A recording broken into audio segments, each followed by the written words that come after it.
Director Don Siegel started off in Warner Brothers' editorial department in the 1930s and 40s, where he honed his skills at manipulating moving images in their most minimalist, elemental, graphic, abstract form, creating a seemingly endless number of short montage sequences for directors such as Michael Curtiz and Raoul Walsh. Obvious, now cliché examples being quick bridging sequences that featured newspapers spinning towards the camera with blaring expository headlines, or G-men and criminals alike battling it out with blazing Tommy guns and endless getaway cars, tires screeching in escape.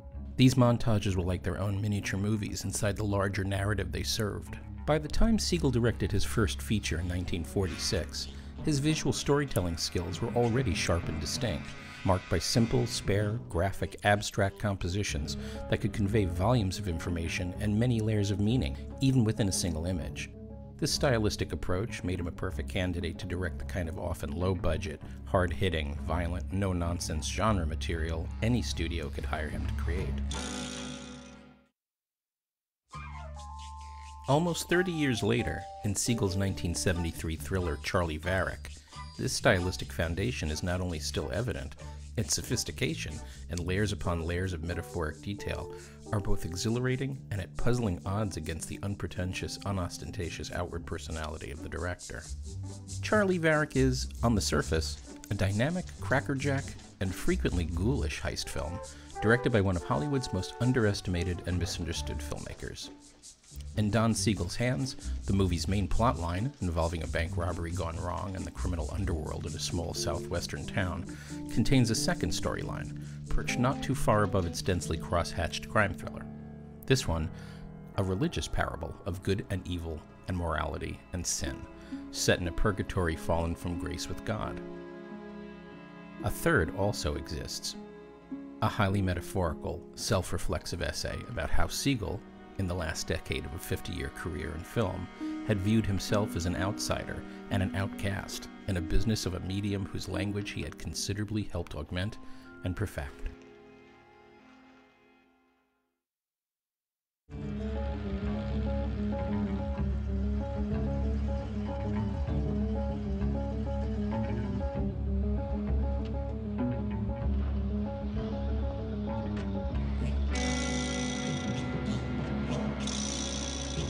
Siegel is relentless with abstract symbology applied to his characters. For example, Varrick's wife, Nadine, figuratively becomes the robbery's getaway car the minute her white go-go boot hits the pedal. The greater abstraction: Nadine plus boots plus pedal equal car. Her character is never shown outside the car, and therefore is developed before and after the robbery to be identified as the car. In the same way that, by the film's climax, Charley's plane becomes Charley Varrick. Siegel reiterates these associations through a pair of framed photos, one of Nadine from her days as a driver, and one of Charley as stunt pilot. Siegel fuses them with these objects as a kind of visual shorthand. These machines are meant to stand as signifiers for their respective characters. The plane and the car become emblematic abstractions of Charley and Nadine's characters, and the underlying themes the two of them represent. Siegel seals this with a poignant backstory. Nadine was a hell of a driver, Charley. Yeah, she was. As related to Harmon by Charley, he and his wife Nadine were aerial stunt performers who ran their own air circus. But after a close call involving a dangerous plane flip that was Charley's specialty for many years, the couple retired from show business and became crop dusters because it seemed lucrative and afforded them the chance to continue flying. However, big business soon encroached in their territory and took away many of their clients. So in desperate need of steady cash flow, they turned to crime and began knocking over small-town banks. So basically, before the movie even begins, the character of Charley Varrick has already gone through two major identity transformations, from a stunt aerial performer, a profession of deception and entertainment, into crop duster, and from crop duster, now into bank robber. Harmon Sullivan is a Vietnam vet who was dehumanized by the U.S. government when trained to kill the enemy, and who has to dehumanize the enemy in order to rationalize killing the enemy. Toss it, Charlie, toss it. Careful now, this is black powder. No sweat, I've blown up a lot of goops with this crap and I'm still here. Terrific, yeah. Siegel not only associates Harmon with a harmonica that he plays, but also by a gun he's all too willing to use. Nadine also uses a gun, but not before Siegel literally transforms her pocketbook into a gun. An accessory for wardrobe transformed into an accessory for murder. The handbag and the handgun, respectively, feminine and masculine aligned items, are two abstract symbols that overlap, ultimately transforming into the same object, erasing their previous gender distinctions.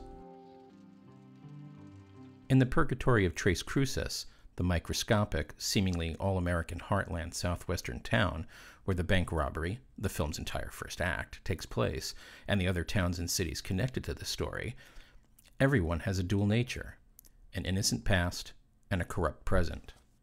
They are prisoners of their divided natures, and in some cases, the divided natures of the institutions they serve. These dueling personas are covered by masks, both figurative and literal, designed by each wearer to present a public, professional, or civic self to the world.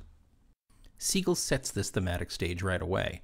When Charlie and his wife Nadine first pull up in front of the Tres Cruces bank, Charlie has disguised himself as an old man with a cast on his leg, and Nadine cast as his young companion in white go-go boots. Soon after, two other robbers, Harmon Sullivan and Al Dutcher, enter the bank actually wearing identity-concealing rubber masks. In one respect, it's all their performance. They play their parts in the scenario of a bank robbery and hope to pull it off with a minimum of drama. Yet the illusion crosses over to reality with deadly ramifications. Soon, though apparently cold-blooded, Siegel will allow the more human, desperate side of this tragic, conflicted group to gain measured exposure.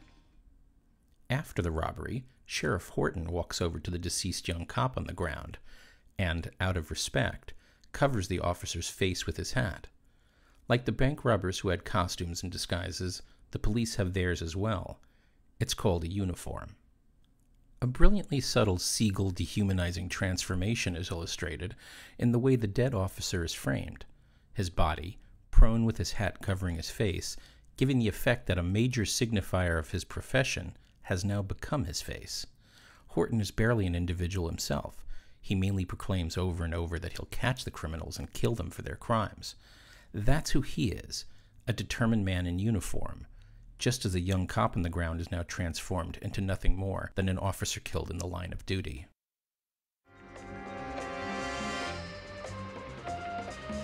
Charlie strips himself of his bank robber disguise, transforming fully now into Charley Varrick.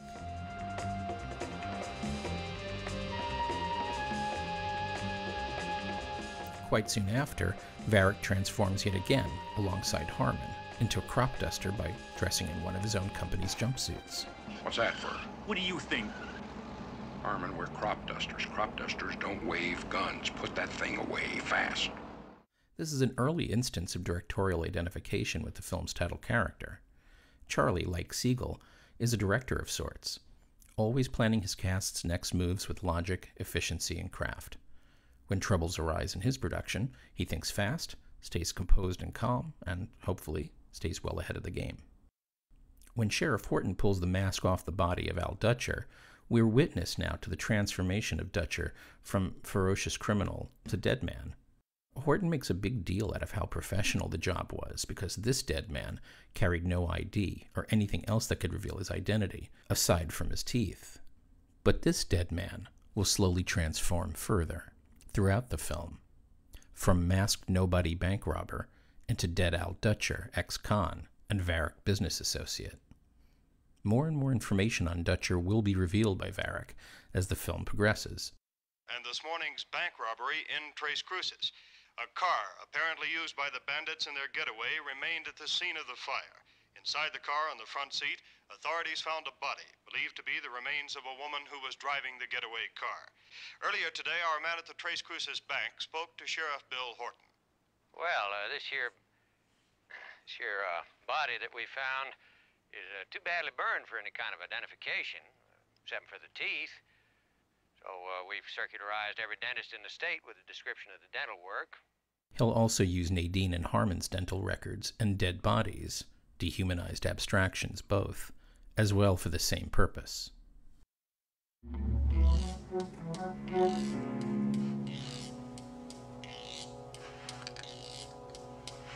The bank itself has a dual nature too. It's a legitimate lending institution committed to the betterment of the community it serves. But it's also a money drop that aids in the laundering of hot mafia cash. Harold Young, the bank manager, shares the dual nature of his bank. He honestly wants to be a productive member of the community and run a clean business, and he does. But like the other characters in the story, he's trapped in a criminal situation of his own making. Boyle suggests a radical solution, one that doesn't sit well with Young: a complete identity change. You need a rest, Harold. A long trip to someplace quiet. Another name, another country. I can't start my life over again now. You don't have much choice, Harold. They're going to try to make you tell where the money is. You know what kind of people they are. They'll strip you naked and go to work on you with a pair of pliers and a blowtorch. Oh, my God. Unlike the other characters, he opts out of his situation by committing suicide. You think maybe there's an abandoned vehicle someplace?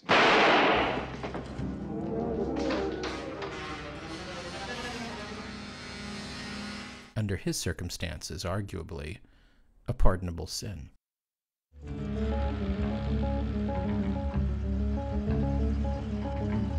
The Imperial, a Chinese restaurant run by businessman Honest John, has a dual identity as well.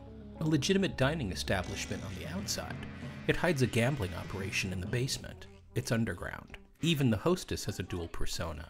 Not open. I'm here to see Honest John. Not here, please. Try some other time. I'm Molly. Oh, Mr. Molly, I'm sorry. Right this way. Even the ruthless Maynard Boyle is a divided soul, trapped, looking longingly at the quiet, simple lives led by the cows in a field. He straddles a fence as he muses over a better life for himself. One side of the fence representing a quiet life, the other side, the one he now occupies, representing his current life. A prison of crushing responsibility and fear. The good, trapped inside, or sometimes alongside, the bad. The only character that doesn't have a dual nature is the completely amoral, racist, misogynist, sadistic hitman hired to retrieve the stolen Tres Cruces deposit and ice its thieves, deceptively sporting a typically female name, Molly. It's important to note that Honest John grants Molly a blank check for his ensuing rampage, or carte blanche, as he puts it. Carte blanche? No restriction, the lid's off. This is a label that fits Molly well, since he himself is an immoral blank check, a creature devoid of any ethical boundaries. You pink-ass punk, you... Well, very few men to speak to me in that tone. You Caucasians. No negros at all. There is no struggle between good and evil dividing his soul. He's a monster of pure, calculated evil through and through. Once Siegel establishes the visual language that defines these characters, giving them masks, costumes, vehicles, he adds their environments. The bank, Boyle's office, Sybil Fort's apartment, Honest John's restaurant, Tom's gun store, Jewel Everett's atelier, and Charlie's trailer. These are the characters' respective prisons, and they are all legitimate businesses that mask or front for illegal operations. Fittingly, Molly's temporary roost is the sin bin, a place of human exploitation that, like Molly, does not have a deceptive divided character like the town's other establishments, yet, for all its dehumanized employees, is as claustrophobic a prison as any in Siegel's world. To create an oppressive sense of claustrophobia in his metaphorical purgatory, Siegel visually traps his characters inside confined spaces and within tightly framed compositions. Inside the bank, barriers are illustrated by reflections in glass or images seen through glass. A few minutes earlier, outside, the building and its American flag are reflected in the passenger side window of the getaway car, and seemingly projected onto Charley as he sits inside it. There are a few of these in just the opening set piece alone, including images reflected in the car's side view mirror, a child on a swing set, and the younger police officer, a suggestion of the police car in the rearview mirror. In the bank, characters are shown behind glass, through doorways, or as happens here, a bank teller is framed through the bars of the teller window. We see the cop car in the van's side view mirror, and also through its rear window. Siegel favors shots inside the Varrick vehicles over objective exteriors. Again, the bright, beautiful landscape is left outside, while the viewers are stuck inside with the characters, reiterating the idea of claustrophobic imprisonment in each new environment. Augmented further is the instability of the image when the getaway is underway. The juddering motion of the car peeling away after several collisions doesn't just approximate the excitement of the robbers' escape, it also metaphorically anticipates major violent upheaval in their future. The trailer park provides a vivid juxtaposition of the wide-open exterior landscape versus the dark, dreary, claustrophobic confinement of the Varrick's mobile home. Also, repeated images of the American flag early in the movie suggest that Siegel is making a broader statement about the consciousness of the country he lives in. A national spirit divided between greed and generosity, love and hate, duty to country versus the pursuit of personal ambition.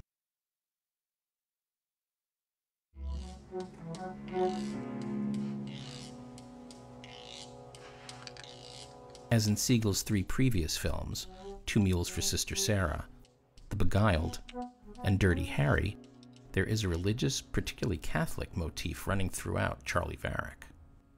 The town is named Tres Cruces, or 3 Crosses, perhaps symbolically referring to Charley's 3 crosses to bear, the 3 sacrifices, the 3 deaths of his partners in crime, Nadine Harmon and Al Dutcher, the deaths of 3 law enforcement professionals, and his personal transformation resurrection.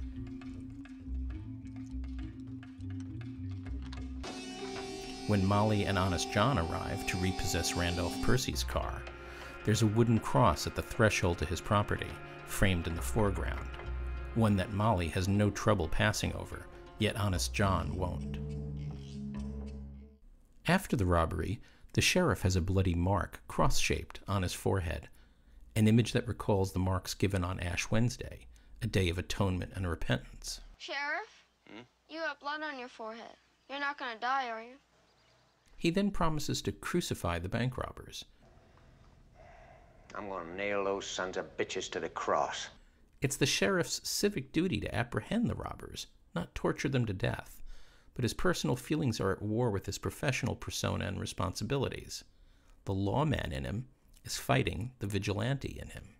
The bloody mark on Horton's forehead also bears a further metaphoric association, that of stigmata, here specifically bearing the mark of a crown of thorns, representing Horton's religiously impassioned suffering for his fallen comrades. Siegel also employs a recurring motif of air and land animals to underscore the movie's central opposition of heaven versus an established earthbound purgatory. Charley has a Native American or Aztec-style illustration of a bird on the side of his van as part of his business logo. It's most assuredly a phoenix, a mythical bird that, after death, rises with a new identity from the ashes of its former self. Tom the gun shop owner has a couple of land animal trophies on display, yet he also has a bird similar to Charley's on the wall of his store, a clue that he may also have been a creature of the sky at one time, but is now grounded, in his case confined to a wheelchair. In Jules' atelier, there's a mobile hanging from the ceiling of cartoon tigers, land animals who are characteristically fast on their feet, that seem to be floating in the air. Like Tom, she seems grounded, although more figuratively. These are people with skills who, like Charley, Nadine, and Harmon, have been forced into illegal side jobs to make ends meet. In the brothel where Molly stays, there's a plastic bird on a wire suspended, bouncing from the ceiling. This pun, a bird on a wire, is indicative of the precarious situation of the employees who have to frequently deal with hazards of their trade, sexually transmitted diseases, and dangerous, violent men like, or even worse than, Molly. Maynard's secretary, Sybil Fort, has butterflies on her wall, which represent transformation. With her lover and boss Maynard Boyle, she was, metaphorically, a caterpillar, a land animal. But once she sides with Charley to help him out, she becomes airborne, a butterfly, free. The image of these air creatures captured and pinned speaks miles about Sybil's imprisonment by Boyle. Maynard, on the other hand, is exclusively associated with land animals. When questioning the little girl in the swing, he asks the name of her kitten before he asks if she has any brothers or sisters. What's your name? Holly? Sir? What's your kitty's name? We see him in a bar at one point, shooting pool with Molly. The animal trophies on the walls around them are all land animals. He yearns to trade places with the cows in the field, and even jokes about one of them in sexual terms. Take a look at the big brown one out there. Man, what a set of jugs. Milk is also Varrick's preferred beverage, while Harmon chugs whiskey. Milk allows clarity of thought, as opposed to liquor, whose effects are dangerously dulling. And then there's Molly, who finds himself visiting a whorehouse called Bronco Pasture 1, populated by the women who've also been grounded, dehumanized, and exploited in an earthbound corral. And there is the trailer park, where Charley and Nadine had made their home, and where Charley and Harmon now seek refuge. Indicated in signage that it also operates as a worm farm, worms being not just land animals, but ones that burrow and hide deep under the ground, ones that are also caught and used as bait to lure bigger creatures to their death. At the film's climax, Varrick sets up the deception that instigates Molly to kill Boyle and chase after Varrick in his plane.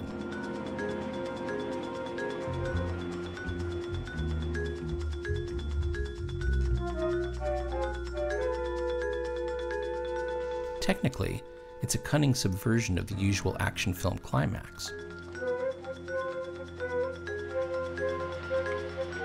Using the language that Siegel has been developing throughout, there's no need for a fistfight. There's no need for a gunfight. Siegel simply creates two battles to the death, one between Molly's car and an unprotected Maynard Boyle, and another between two vehicles attaching the abstract associative identities of both Molly and Charley Varrick, the men who manipulate them. Still using tightly framed compositions, characters operating within claustrophobic interiors, bordered by bright, open exteriors. He places Molly in the souped-up Imperial chasing Varrick in his crop-dusting, tricked-out air circus plane.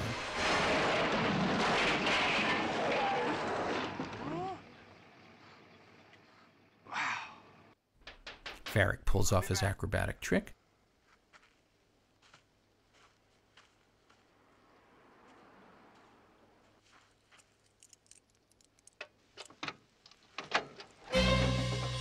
and Molly finds Harmon in the trunk of the car, wired with explosives,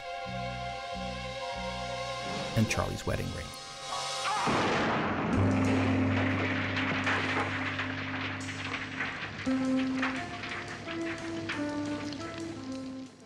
Charley keeps the bulk of the cash, burning only a handful of it for effect, along with his crop-dusting uniform. Varrick literally kissing his former identity goodbye, and gets into a new car.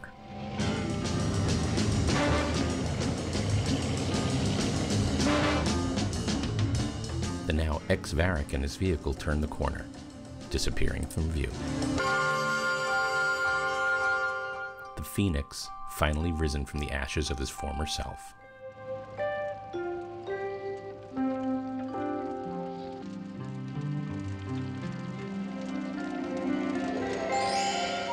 And that is both the end and resurrection of the man who was Charley Varrick. If we look back over the movie's narrative arc, Charley can be considered a kind of fallen angel, or spirit struggling to escape the purgatory and sinful body and identity it's trapped in. The story can be interpreted as a tale of sacrifice, salvation, redemption, and escape from a sinful world. The opening shot of the film is the Universal logo, a slow move in on the Earth from outer space. Then a close-up of the moon, followed by a zoom out to a pre-dawn landscape with exaggerated chimes heard on the soundtrack, most possibly signifying Charlie's descent to Earth. This is followed by the image of Charlie's burning uniform. So twice, during the opening and also the closing images of the movie, the title of the film is depicted as an object rather than as on-screen lettering, being consumed by flames. An abstract object that represents the physical incarnation the Charlie spirit has fallen into. In a symbolic religious sense, it's the Word made flesh. In a cinematic sense, it's flesh made celluloid. Continuing through the film's opening title montage, the director presents a series of abstract, minimalist, single-shot tableaux, at first depicting spare, wide-open vistas just as morning breaks, sun streaming through the clouds, as if this were the first day of the creation of the world. On the soundtrack, Siegel slowly begins to drape sounds of cows out in their field, followed by actual shots of them grazing lazily in the morning haze. The beam of sunlight appearing to scan down directly onto all the animals in the field, then flaring, obscuring the image totally. Earthbound animals kissed by the sun, creatures living off the earth and, in turn, providing for it. Siegel continues out from the flare as he guides his camera down from the sky and onto a local post office preparing to open for business. After the pastoral images that we've just witnessed, this is an almost shocking realization that we are in a modern day and not in a time pre-civilization. On the soundtrack, a rooster crows, a cliché abstract oral identifier that morning has arrived and it's time for everyone to wake up. But it's also the sound of a bird, one that can't fly, one that, though grounded, is the bird that is in charge of the farmyard, he who rules his roost. We soon see that this farm is home to cattle, presumably the same farm we see Maynard Boyle and Harold Young visit and, respectively, yearn for and relate to later in the film. Presumably, the one that Charley Varrick gets his milk from. Siegel introduces the image of a young boy saddling up another land animal, a donkey, in its pen. An animal and environment that calls to mind the innkeeper's stable that Jesus Christ was born in. Again, the director underlines this shot with another symbolic solar flare through the stable's fencing. Don Siegel indulges in several shots of children playing, establishing abstractions of innocence in this sprawling yet fenced-in environment. These are juxtaposed against the image of a young woman in a sexy midriff mowing a farmhouse lawn. Even the extreme tonal shift in Lalo Schifrin's score signals innocence growing up into an electrified potential temptation. Again, Siegel's camera moving back to another emblematic flaring sun as she crosses frame with the mower. This flare match cuts into the next shot of the blazing sun backlighting a cross-shaped beam of a long porch of what appears to be just another section of the farm. Another young woman, another sexy midriff, this time complemented by even sexier hot pants and bare feet, innocently walks past a group of young men, perhaps farmhands on a break, who catcall her, representing either innocence tempting corruption or attempting corruption of innocence, or both.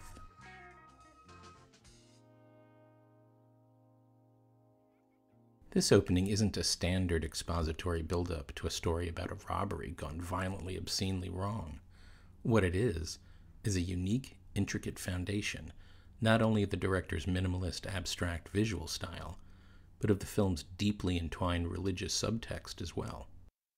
Descending movements from the sky and the sun, down to all the creatures that inhabit the earth, is a subtle yet consistent indication that, perhaps, we are all angels fallen from grace, all able to determine for ourselves which path to take in this earthbound existence, one of sustained innocence and hard work and rewarded recess, or one of self-indulgent, self-serving corruption and destruction and self-destruction. The sequence's final image is an ascending, then descending shot of the Tres Cruces Bank, as Charley and Nadine Varrick pull their getaway car out front. Corrupt fallen angels both, framed against a couple of children who innocently play on an adjacent swing set. The shot is punctuated by Don Siegel's directorial credit, a thoughtful reminder of the rooster who rules this roost, the pastor of this morning's sermon.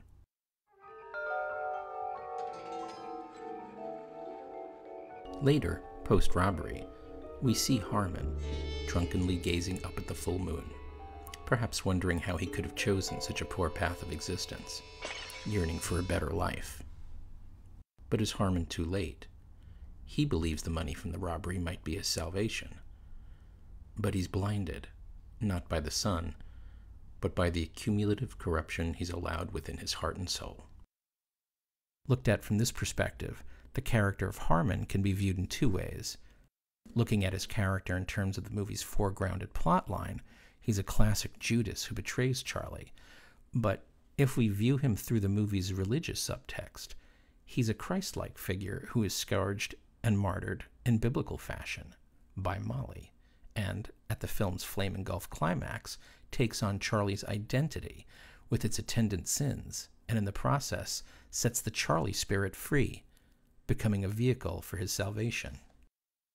Along with Nadine and Harmon, Molly, too, is caught up in and destroyed in this metaphorically holy act of purification, or, perhaps, just a flaming entrance to hell. When Molly blows up with the car, actor Joe Don Baker is replaced by a replica special effects dummy, a bit of ironic, subliminal, cinematic dehumanization that occurs in tandem with Charley's reconstitution as a fresh, clean slate. So, looking yet even closer at this climax, with the resurrected Charley flanked by the decimated and pathetic Harmon on one side and the unrepentant Molly on the other, it seems clearer than ever that these three are made to bear metaphoric resemblance to the crucified Jesus Christ, and on either side of him, two crucified thieves, one penitent who begs for mercy, and the other impenitent who mocks Christ for not saving himself when he had the chance. Both are broken and bloodied, thus speeding their demise. Certainly, it's these three characters who represent the three crosses, the Tres Cruces the town is so significantly named after.